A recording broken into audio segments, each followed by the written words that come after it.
Oh, the first wave I rode. Well, it's always like everyone else's story. You paddle into it. It's like everyone else's story.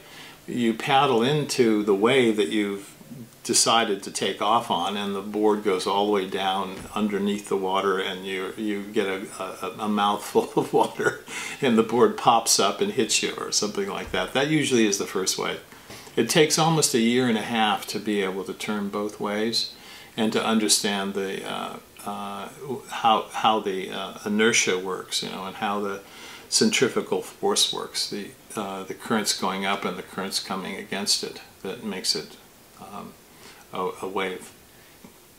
You're sitting outside, meaning outside, you're outside the surf line, and you see the swell, and you grab the swell and you paddle into it, and as it picks you up, and as you're going down it, it turns into this curvature, and then you can stall a little bit, you know, which means you slow your board down, and then you can let the board go, let the wave go over you, and then you start seeing like a hollow tube, and you pull up into it, and you squat down, and it's sort of like a narrow little kind of pocket, you know, that you are able to slip through.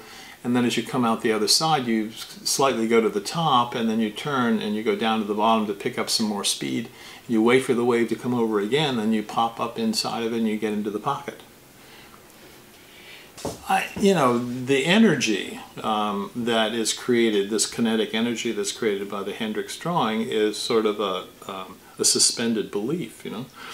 So taking a wave is a little bit the same thing, is that the water going up usually has a little bit of a chop to it, or has some sort of variation in it. So I looked at that as an abstraction where I could actually create a pattern for that, you know, and where I would have lines going up, I could break off of the lines and have little pieces and parts that would create a figure ground.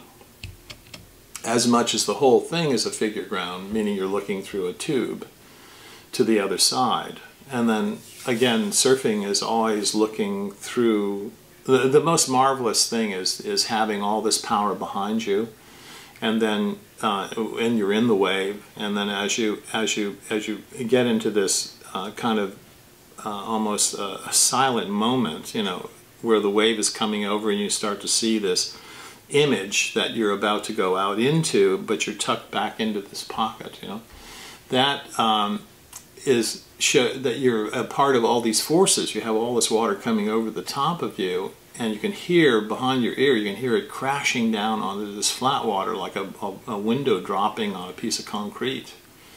So there's a lot of sound to that, and then the energy you can hear, and the wind is inside the tube as well. So I've tried to create with kinetic figure ground almost some of those feelings, but in a drawing.